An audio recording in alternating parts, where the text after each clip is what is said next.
Hello and welcome to Clydebridge Station and to the last Sectors in Detail video looking at 40 years since sectorisation was introduced on British Rail.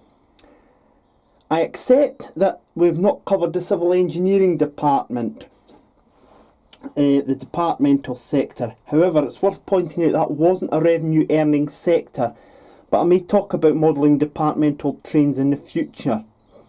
This video, however, is all about the third of the passenger carrying sectors. We've already mentioned to you Intercity and Network South East.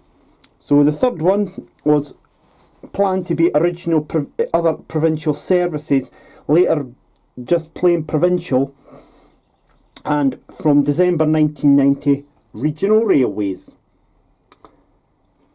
Created like the other business sectors on the 5th of January 1982, Regional Railways had a very big operational area. At the start, some of the locomotives, some of the coaches were branded as Intercity, even though they were no longer part of the Intercity sector. And when it was created, the Provincial sector had to work with the urban PTEs like Greater Manchester, Strathclyde, West Yorkshire. It inherited a vast amount of rolling stock, both diesel multiple unit, electrical multiple unit, and also had locomotive hauled trains. It had very few gems at the time, the main gem really being the Mark III coaches used on some of the Scottish region push-pull workings.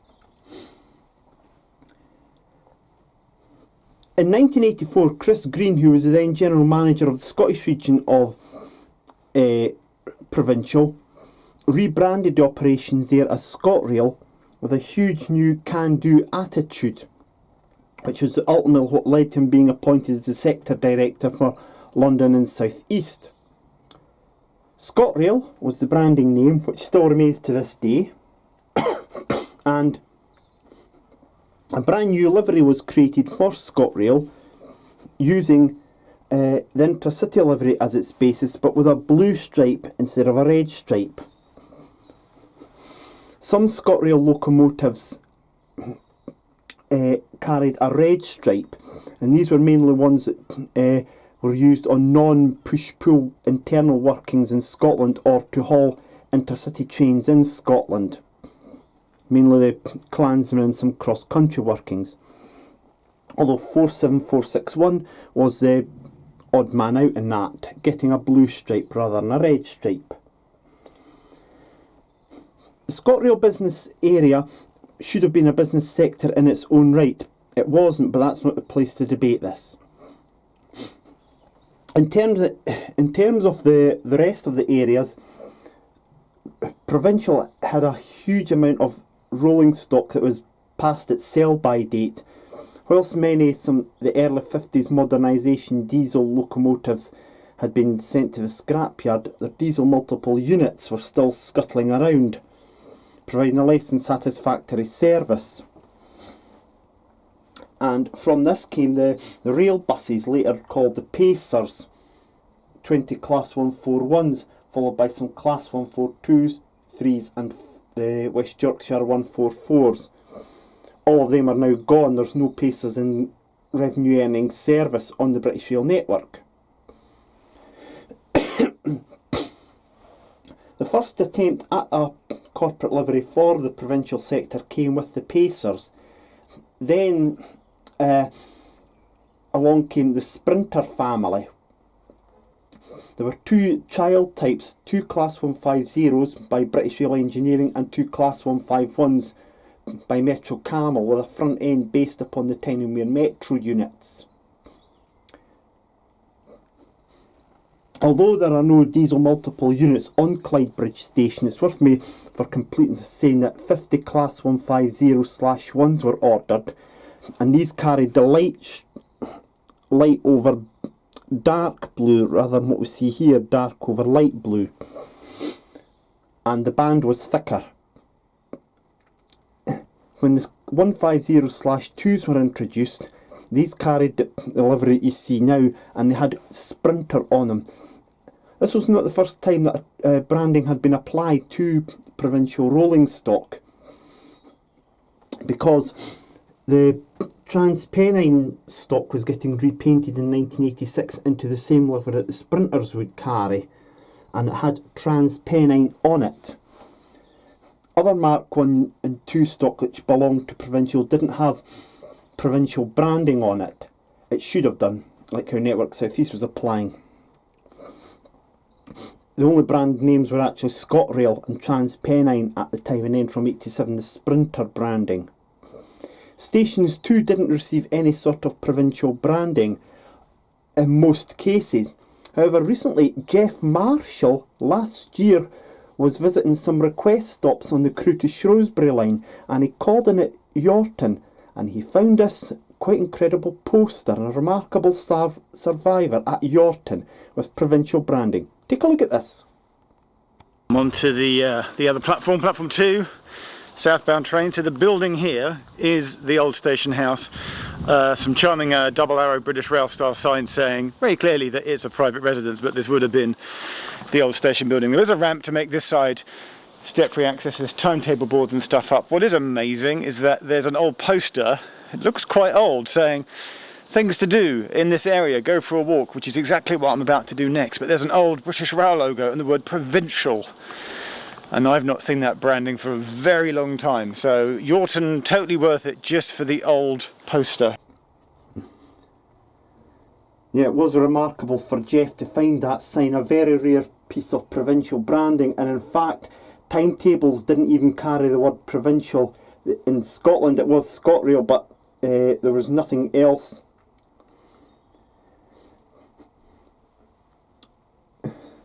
The majority of the rolling stock at this time was still in blue and grey livery. A lot of it was going to be replaced by Sprinters through time, and this included the locomotives themselves. 47475, which we're going to see up here, was unique. At Springburn Works in early 1989, it received an overhaul, and for reasons that have never been established, was given this TransPennine livery. It worked in this livery on TransPennine trains until it was transferred to the parcels sector in October 1990. It did not lose this colour scheme, however, until spring 1992, so it was actually seen across a lot of the country in that unique livery. It lost the livery for the RES livery.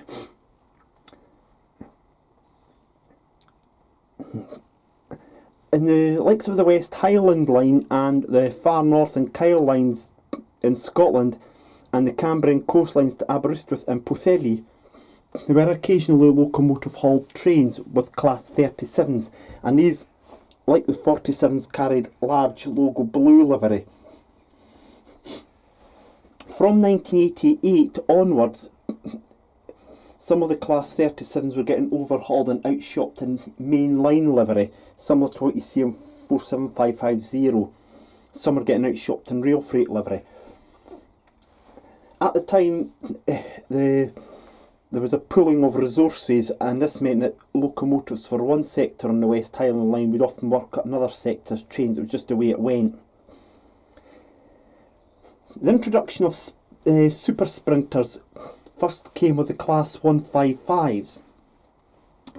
These were built by Leyland Bus, where the Class 141s had been built, and it has to be said that neither class were particularly successful.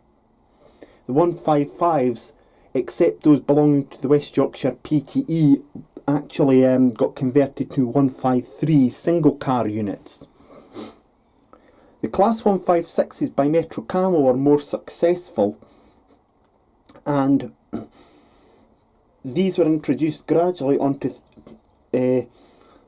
regional railways' own cross-country routes between the likes of Norwich and Liverpool, as well as heading across the North Wales coastline. The Class 158 Express Sprinter was beset with delays, but when it did enter service it became a very good unit, and it ousted the locomotive hauled trains on the ScotRail Express network and the North TransPennine routes. They also ousted the Class 156s from the cross-country routes from the likes of Liverpool to Norwich, with the 156s being moved elsewhere, and it was this that allowed the 153s to be created from the 155s. I mentioned as well, of course, the PTEs, the Passenger Transport Executives, which Provincial had to work with, and this meant that some of their trains, particularly in Strathclyde, carried not their own livery but that of the PTE. Yellow was mainly used for the Tyne and Wear PTE. Strathclyde Red, which is more orange, and black was used in Strathclyde. There was also an orange livery used for Greater Manchester with the 504s. And the West Midlands had its own midline livery. In 1990, the business of Provincial rebranded itself as Regional Railways, which is what you can see on these Mark IIs here by Hornby.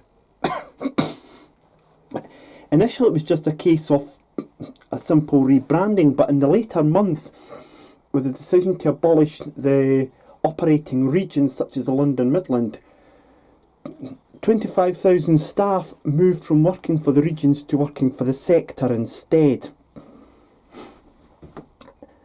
There's a real gem of publicity created by Regional Railways for its launch for staff, and I've included a link to it in the description below, and it's by the Transdiffusion website, and it's the new Regional Railways corporate identity brochure, and it's really worth a great read. The new Regional Railways livery had its own logo, the Flexi mark, which was just a few horizontal bands at one end there of each coach, or one end of a multiple unit, similar to the swallow motif for Intercity and the NSC Flash. But in 1991, when the livery was finally launched, there was a vast amount of rolling stock that had to be repainted, and this was done through time, and it was now a proper branding of Regional Railways. It divided itself into 5 cost operating areas. In Scotland it traded as Scotrail, because the only Scotrail routes to cross the border were those from the Glasgow and South Western line into Carlisle, occasionally into Newcastle. English Regional Railways trains didn't venture over the border into Scotland. Regional Railways started to apply its own livery to Class 31 and Class 37 diesel locomotives, and some of its electric multiple units gained a livery as well. Stations, whilst not getting red lamp posts as per NSE, did however get facelifts. They got new signs, and basically the policy was that if one sign had to be replaced, all had to be replaced to give a consistent branding. So you would have Clydebridge with a dark blue line below it with the Flexi mark lines at one end. In Scotland they actually had the Scotrail branding, they didn't carry the Regional Railways branding, but the corporate brochure that I've linked below will actually provide you with all the details on that.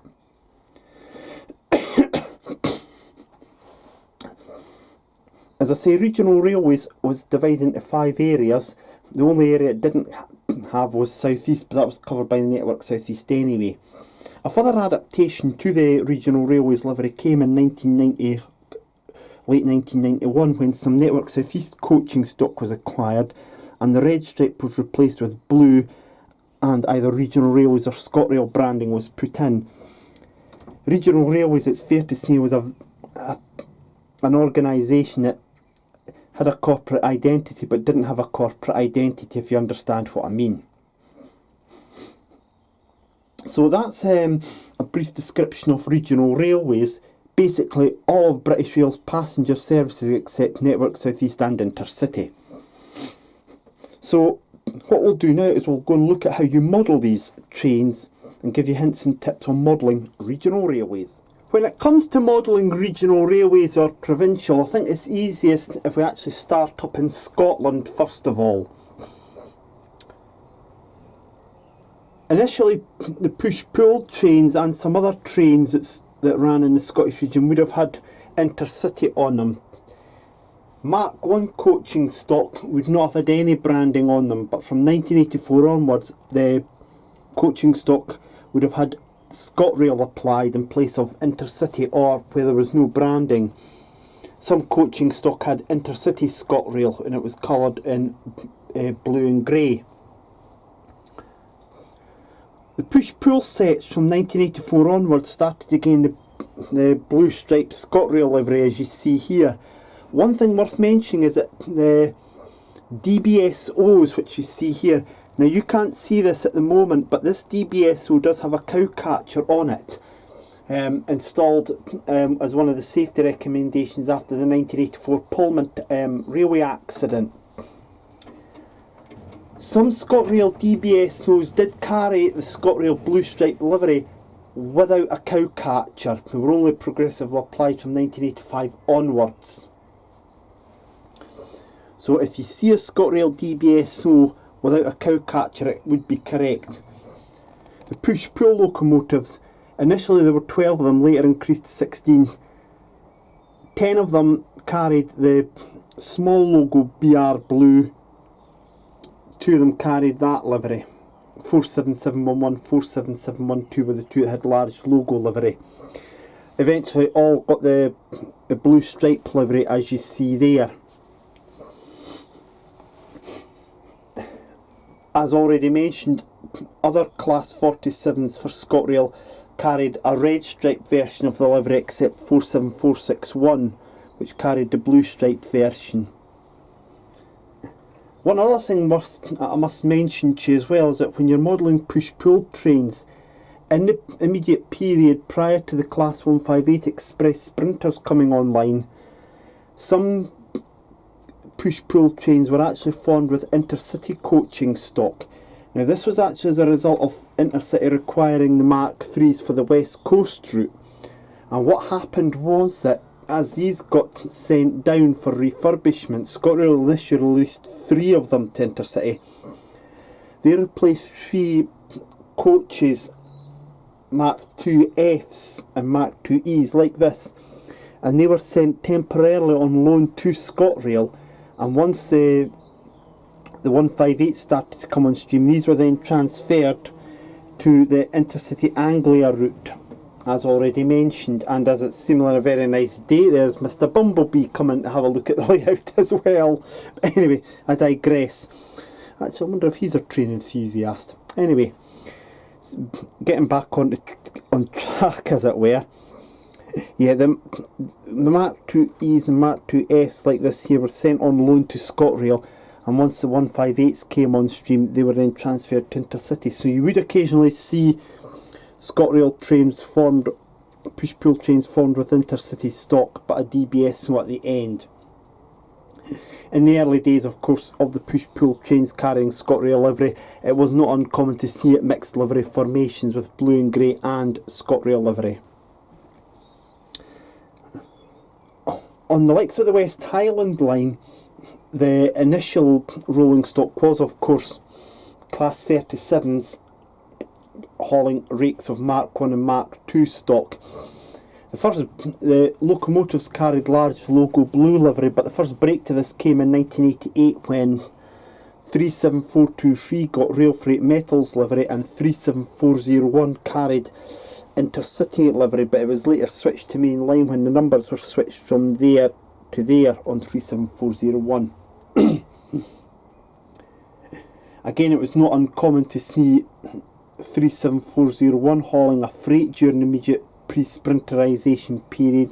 It was not uncommon to see 37423 hauling a West Highland passenger train. Now, in terms of the length of rakes, the West Highland passenger trains would have probably had 5, at the very most 6 carriages. The push-pulls could have anything varying from 5, 6 or 7, and they would be in Mark 1, 2 or 3 formations. The Inverness to Aberdeen trains, Inverness to Edinburgh, Inverness to Glasgow services were largely formed of 5, 6, occasionally 7 coaches, possibly with a BG as one of those coaches, but sometimes half-brake vehicles like this one here. Also, following the disbandment of a couple of Network South East locomotive hauled rakes, when the cobbler sets that were used on Northampton to Euston peak hour trains were made surplus when Class 321s came on stream, it was not uncommon to see Network South East branded coaches, or indeed Network South East liveried coaches, heading up into Scotland. And indeed, one of these vehicles actually made it to Inverness and turned quite a few heads, I can believe. Turning to the Strathclyde PTE area, you would have your Strathclyde PTE liveried units, and this included the only Class 156 sprinters to be painted in a PTE scheme from new 156-501 to 14. Indeed, back in 1990, 1989, Lima brought out 156s in both Provincial and Strathclyde livery. Many manufacturers have actually created units in Strathclyde livery, 101s and 107s. Blue and grey rolling stock carried Scotrail branding under the driver's cab end on the driver's side with the BR logo at the end. And station signs would have been like that in the period too. We'll move into England and Wales now, and obviously if you're modelling the Trans-Pennine route, initially there would have been a mixed livery formation, but from 1987 onwards, generally all the Trans-Pennine stock would have been painted in the scheme that you can just see there, with Trans-Pennine on it. And these would have been formed with a BG,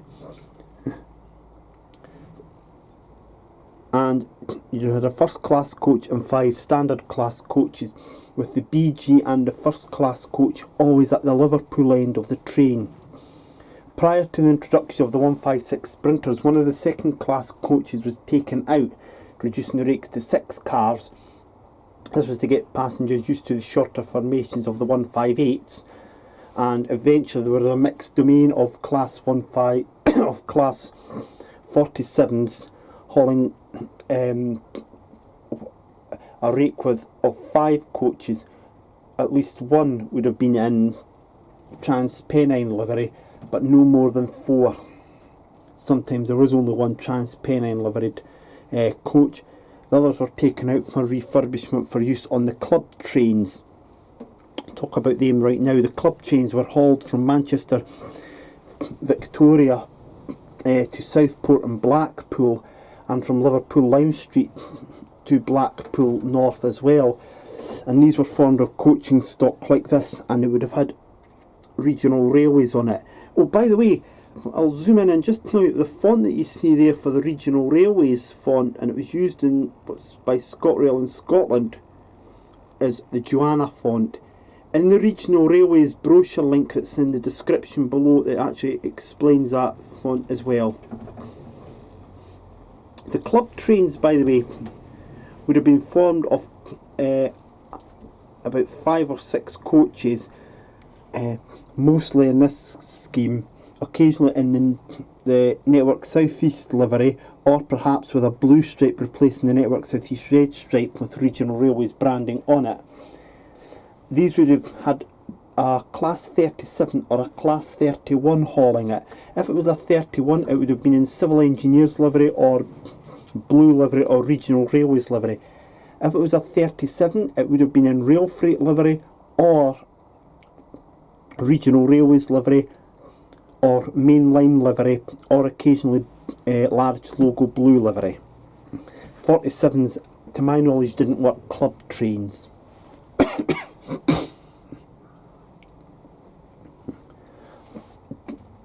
During the period this layout set in, there were of course other regional railways services that were locomotive hauled. Normally these would have been 47s hauling them, or 31s. We mustn't forget that class 45s did haul some of these trains in the early days as well, but they were gradually replaced by 47s. The Liverpool to Norwich trains that were hauled by 31s ones, for instance, we had 4 or 5 coaches, again all in blue and grey. These were ousted when the Class 156 Sprinters came along. If you're modelling multiple units, the first generation multiple units, you could have had actually unlimited varieties of them. There's too many to actually detail here, but it was not uncommon to see 2-car units or 3-car units with the driving cars being from different classes of unit. And anybody who wants to actually model those units would be well advised to actually check out that particular class and look for photographs, because it's very difficult to actually replicate on here in speech form what the varieties are. But there were some varieties of classes at the and mixed formations. Occasionally failed units would be hauled by classes like 31s or 26s, and in fact for a period in 1991 on the Cumbrian coast that was the case. The Pacer units would have been painted in a modified version of Provincial livery, the first generation Provincial livery. This would really be the second generation, and this would be the Regional Railways livery.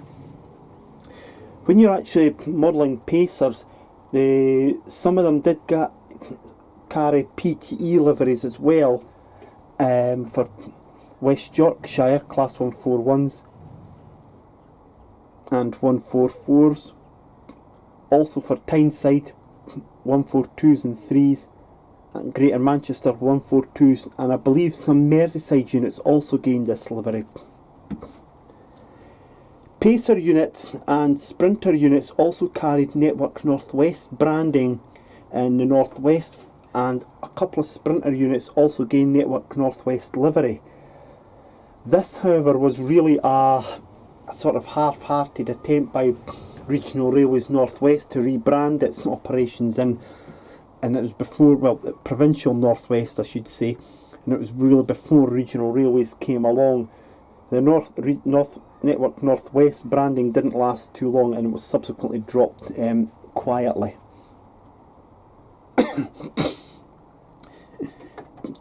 Class 150 Sprinter units, the first generation, or 150/1, which had no cab connecting doors, carried the reverse Provincial livery before being repainted in this. The second subclass with the connecting doors carried this livery with Sprinter branding from new, and 150/1s were repainted eventually into that livery. Pacer units started to gain Regional Railways livery, as did some first generation units as well. The 155s had Sprinter, but the 156s had Super Sprinter, and these also worked into PTE areas, but as already mentioned, only the last 14 gained a PTE livery from new. Must point out some 156s only had Sprinter rather than Super Sprinter branding on them. The 153s, which were a conversion from the 155s, were the single car units, and these carried Regional Railways branding. The 7 remaining 155s belonged to the West Yorkshire PTE and carried their livery with Metro train on them, which was also subsequently applied to some Pacer units and also to some 158s as well. The Class 158s carried a much modified Regional Railways livery. It was basically the express livery, and I thought it was a superb livery. Indeed, some 156s were later refurbished and painted in that scheme as well. Units operating in the West Midlands with the Central livery would have had a green area rather than a blue area here, and then the Regional Railways blue stripe, and these would have had the Central logo next to the doors. In terms of the electric multiple units, Regional Railways operated a small amount in England and quite a vast amount in Scotland. Now, the ones that operated in Scotland initially were confined to the Strathclyde area and would have carried Strathclyde Transport branding and livery. in the east they were painted into Scotrail regional railways livery, Scotrail branding, for the Edinburgh to North Berwick service. Down in England, of course, the Merseyrail units carried blue and grey, but later carried a Merseyside PTE style livery with yellow on the top and the blue stripe becoming a thin black band instead. Some Pacer and Sprinter units later got this livery as well. The Class 323s operating in Manchester and across City Line in Birmingham carried the respective PTE liveries as well.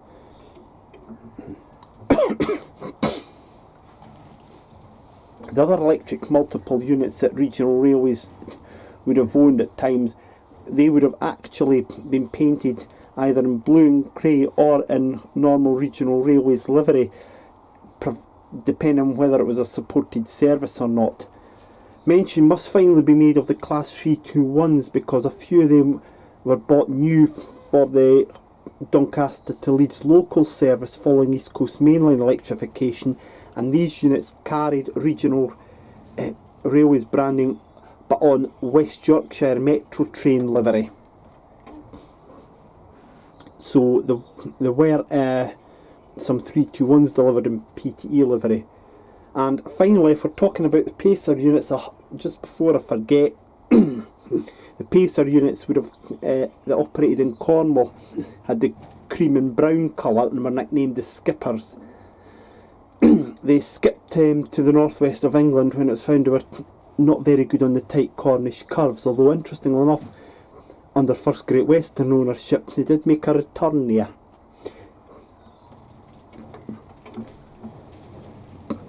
When we're talking about the stations, by the way, I mentioned to you about the Scotrail branding and that. Regional railways stations didn't have any regional railways branding on their signs in England or Wales, and they just kept to the normal rail alphabet style lettering. They didn't use the Joanna lettering when they were on station signs, etc. And you can see this wee information sign, I'm going to get a better view there, on regional railways. A little flexi mark would have been at that end there.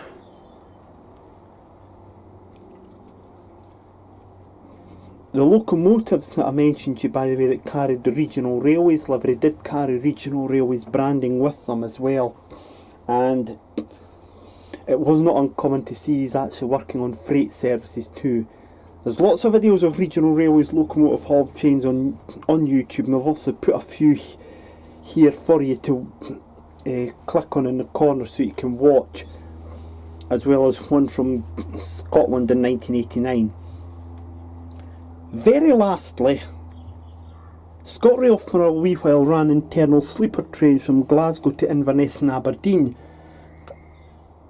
The sleeper coaches would have had an intercity sleeper at first, but later on, still carrying blue and grey, they had Scotrail sleeper. The internal Scottish sleepers were withdrawn in 1989, and have never been, no attempt has been made to replicate them since. So, that's the forgotten sector of British Rail, regional railways. That's how you can model it, and that's what it was all about. The main manufacturers, Bachmann, Hornby, Helion and Dapol, will do rolling stock in regional railways livery, and in the next couple of years Acura Scale are going to be doing a 31 in regional railways livery as well. So you're going to be spoilt for choice for modelling regional railways trains, no matter what livery you want them to be in. This also concludes the Sectors in Detail series to commemorate the 40th anniversary of sectorisation on British Rail. I hope you've enjoyed these videos, understanding what each sector is, and also letting you see how to model them. They're really designed not for people who are been modelling for years like me, but for people who are just getting into the hobby and perhaps want to model that particular era. Memories of each of these sectors still do exist if you look carefully. For instance, I know that at Kirkcaldy Station there's still a plaque with the word Scotrail in the Joanna livery on it. I know that there's a Regional Railways sign with the Flexi Mark at Liverpool Line Street. There's still plenty of Network South East, and there's signs all about the network. And I believe there's one or two intercity swallows still hiding about on various points of the network too.